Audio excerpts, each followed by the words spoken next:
Nangyari kasi yung dati, nahulog mula dun, no.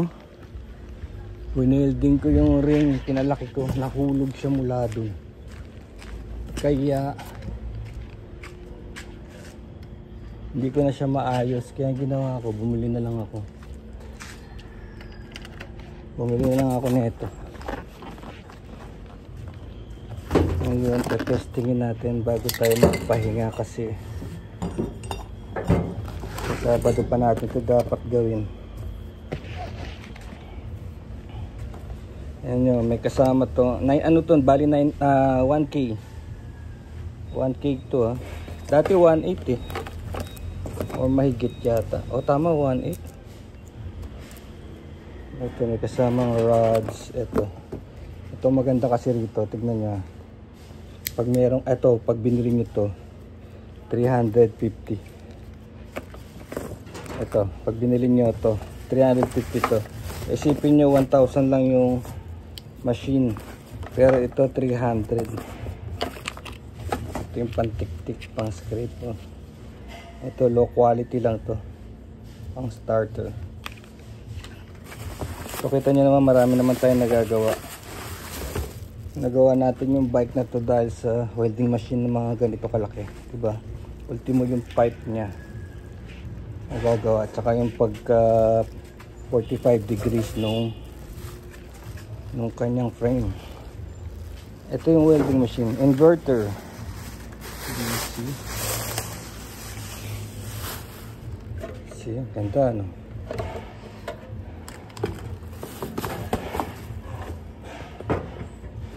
Kung bakit nagagawa nilang ganun kamura, hindi ko maintindihan.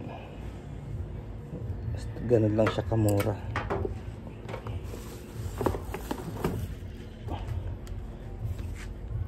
So meron tayong positive and negative. Positive. Ayan. Ito power nito hanggang sa dulo. Ayan. Na-adjust. Hindi sana ako magmamadali. Kaya lang nakita ko ang mura nito. Pare-pares lang naman ang loob yan eh. Kaya sobrang mura. Kasi meron na rin ako nahiram eh. Pero powerhouse yan eh. Ganyan yung dati ko. Mabigat siya. Pero ramdam ko mas powerful siya. Nga pala hindi pa tayo tapos oh. Meron pang ganito. Pang ano to yung dark lens. Magagamit din yan. Kahit ganyan ang itsura niya.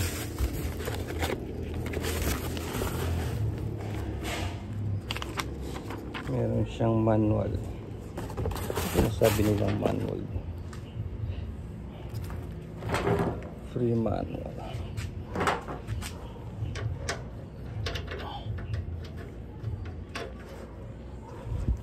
Okay.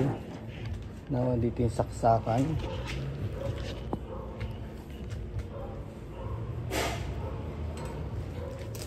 Kailangan kasi malaman ko na kung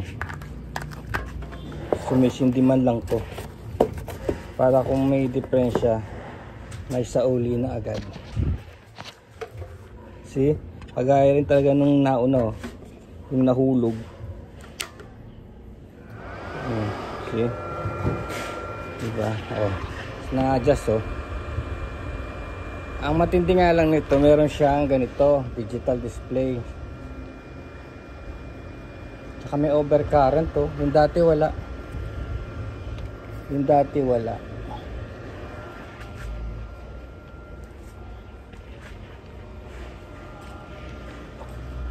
Kuha tayo ng test metal. Yan.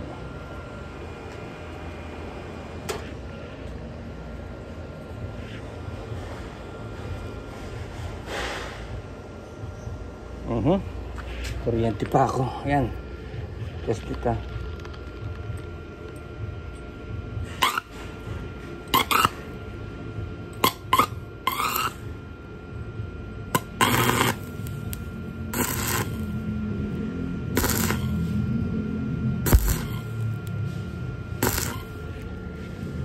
Yeah.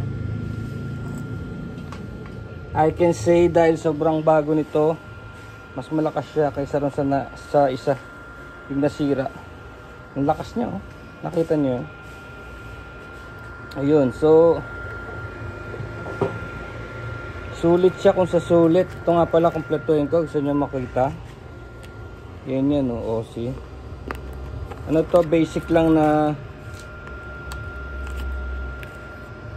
ano ba to? Ganyan. Very basic lang to.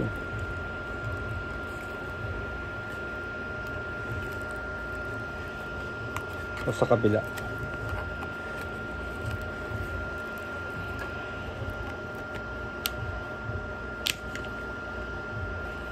Yan.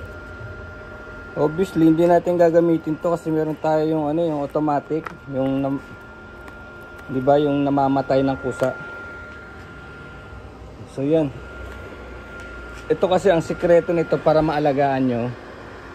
Ito, nakikita nyo, 250, nakakabutas yan ng kagaya nangyari, oh. Nakakabutas yan ng bakal. Pag ginanyan nyo, yan 130, yan na yung mga area na pwede ka mag welding ng mga pipe para sa motor. Tignan nyo yung loob, oh. Walang laman, oh.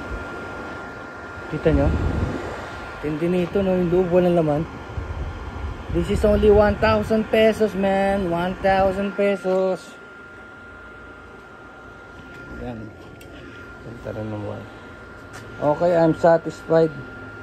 I'm satisfied. Tsaka ginagawa dito, pag pinapatay to, kasi papatay nyo na.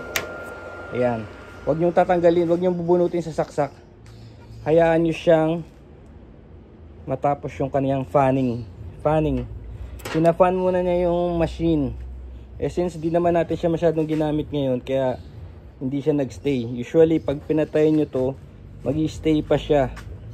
Magfa-fan pa siya na magfa-fan hanggat sa mag-equalize yung loob niya. Parang kagaya ng mga lutuan, no? So yan, meron na tayong pamalit kasi kailangan ko to kasi sobrang gaan. So hindi ko pwedeng buhatin yun kung akit ako, kung meron akong work sa taas, oh, dun sa roof, sa bubong, di ba? Ang bigat nito, this is more than 10 kilo. Solid to. Tsaka ano siya, ang lakas ng current, sinusunog niya yung mga wiring sa bahay. Nasunugan ako ng mga extension cords. Di pa pwede yung mga extension cord na ganito, nasunog niya. Sobrang taas ng current niya. Pero parang hindi naman kailangan. So, eto dapat. Kaya bumili ako kagad. Ang ganito sobra, para kang bumibili ng papel. Sa simula, maiisip niyo yun. Parang akala niyo naloko kayo kasi sobrang gaan niya. Sabihin parang bumili kayo ng walang laman. Yun ang maiisip niyo. Kasi talagang ang gaan-gaan niya, oh. Loko. Technology. Okay, yun lang. Peace. Yeah, I mean pala, hindi nyo kailangan bumili ng ganitong brand. Bumili kayo ng pinakamura kasi pare-pares lang loob niyan.